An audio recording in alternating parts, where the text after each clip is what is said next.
Hello and welcome to my YouTube class child growth में आप लोगों का स्वागत है।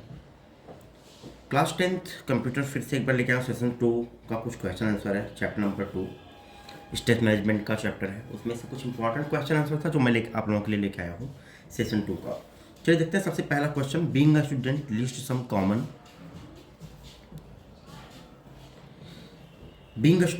Common stress symptoms you feel. यानी अगर आप स्टूडेंट्स हो तो आप जो कॉमन स्ट्रेस जो आप लोग फील करते हो उसके कुछ लक्षण आप लोग यहाँ बताओ। तो इसको देख लेते हैं। पहले सबसे पहला, विथड्रॉल फ्रॉम फैमिली और friends. Second, emotional changes, short temper, low patience and irritability. Third है इनएबिलिटी टू मेक डिसीजन।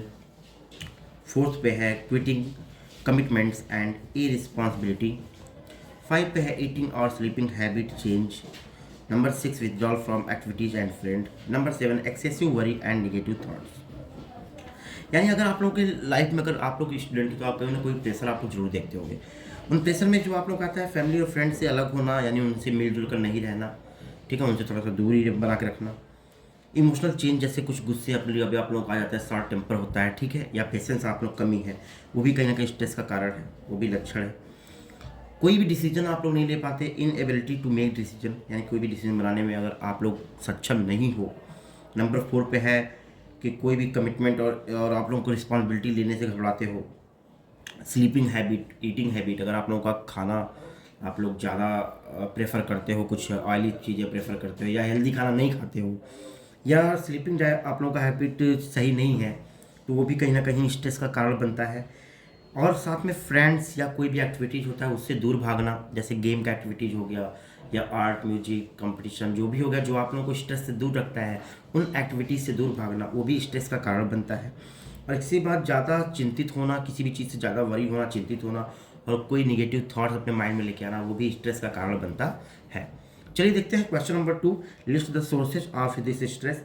यानी इस स्ट्रेस का सोर्स क्या है, कहाँ से ये स्ट्रेस आता है। तो सबसे पहला है feel under lots of pressure.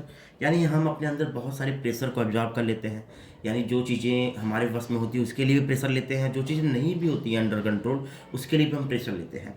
तो कहीं ना कहीं ये भी कारण बनता है किसका, स्ट्रेस का। Face big change in your life, यानी आपके चेंज लाइफ में कुछ चेंजेस होती हैं, बड़े चेंजेस होती हैं जिसको मैनेज करना थोड़ा सा पॉसिबल नहीं होता है, ठीक है, लेकिन आप लोग उसको क्या करते हो, उसको प्रॉब्लम ले लेते हो, प्रॉब्लम समझते हो उसको, और उससे कोई ना कोई स्ट्रेस आप लोग ले लेते हो। और वरीड अबाउट समथिंग, किसी भी चीज़ को लेके आप लोग दुखी होना, स्ट्रेस का ये भी कारण है ना कि कोई भी चीज़ है आप उसको सॉल्व करने से ज़्यादा क्या करते हैं, उसके बारे में, उसके प्रॉब्लम में आप लोग फंस जाते हो, प्रॉब्लम आप लोग समझने लगते हो है ना। एक्सपीरियंस डिस्क्रिमिनेशन, हेट और एब्यूज, यानी कहीं ना कहीं गाली गलौज या सही माहौल का नहीं मिलना, वो भी कहीं ना अनुभव आप लोगों के पास हो जाता है, तो इससे भी स्ट्रेस बहुत ज़्यादा होता है। Don't have enough work activities और चेंज इन योर लाइफ, यानी बहुत सारी वर्क एक्टिविटीज़ आपके पास नहीं होना जो कि, या आपके लाइफ में कुछ ना कुछ परिवर्तन होना, वो भी कहीं ना कहीं स्ट्रेस का कारण बनता है। तो ये कुछ इंपॉर्टेंट मैंने बताया यहाँ पे, कुछ स्ट्रेस लिस्ट बताया जिससे स्ट्रेस हमें मिलता है। चलिए देखते हैं क्वेश्चन नंबर 3, कह रहा है लिस्ट सम गुड वर्किंग और स्टडी हैबिट, यानी कुछ गुड वर्किंग या स्टडी हैबिट्स को मेंशन करिए, लिस्ट बनाइए। तो चलिए बनाते हैं। यहाँ पे गेट ऑर्गेनाइज्ड सबसे पहला लिस्ट है। नो द एक्सपेक्टेशन, हमेशा आप एक्सपेक्टेशन आपको जानना चाहिए कि आपकी एक्सपेक्टेशन कितना है, आप कितना चीज़ कवर कर सकते हो। नंबर 3 है डिजाइनेड स्टडी एरिया, एक स्टडी एरिया डिजाइन करिए, एक स्टडी एरिया बनाइए जहाँ पे अपने तरीके से, जहाँ जैसे मंदिर आप लोग होता है ना, जब मंदिर आप लोग जाते हो तो वहाँ पे पहुँचने के बाद आपका माहौल कैसा होता है, मन कैसा होता है, बिल्कुल शांत हो जाता है, क्योंकि वहाँ पे इन्हीं सब चीज़ों का मतलब कि वहाँ पे वर्णन होता है ना, पूजा पाठ होता है और सब कुछ होता है, तो वहाँ पे माइंड आपका शांत हो जाता है।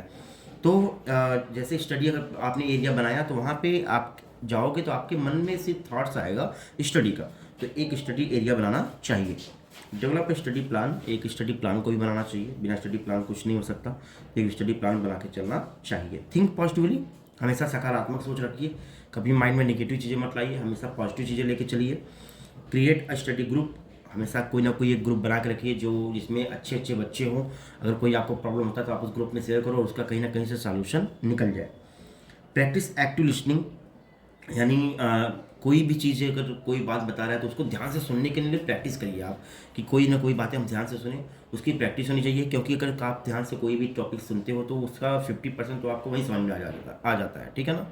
तो कोई भी चीज़ जो हो उसको बहुत ध्यान से सुनना चाहिए। रीड एक्टिवली, कोई भी चीज़ पढ़ो तो उसको एक्टिव होकर पढ़ो। लुक टू द फ्यूचर, और हमेशा फ्यूचर के बारे में सोचते रहना चाहिए कि मैं जो काम कर रहा हूँ क्या वो हमारे फ्यूचर के लिए सही है या नहीं है, ठीक है। तो ये था क्वेश्चन नंबर 3। आइए देखते हैं क्वेश्चन नंबर 4।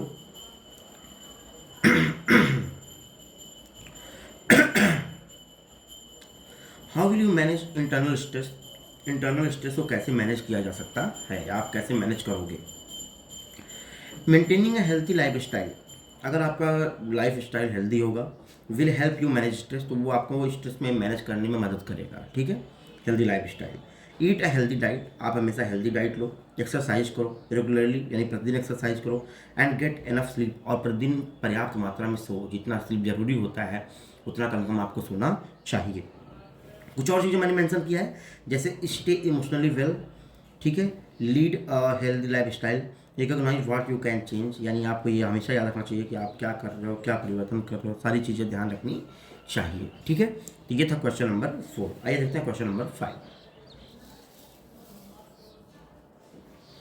क्वेश्चन नंबर 5 में कह रहा है how does going on vacation, morning works and following a hobby help in reducing stress, यानी किस प्रकार से अगर आप वेकेशन पे जा रहे हो, छुट्टियों मनाने जा रहे हो, या मॉर्निंग वॉक पे जा रहे हो, या अपनी हॉबी को फॉलो कर रहे हो, तो वो कैसे आपके स्ट्रेस को कम करेगा।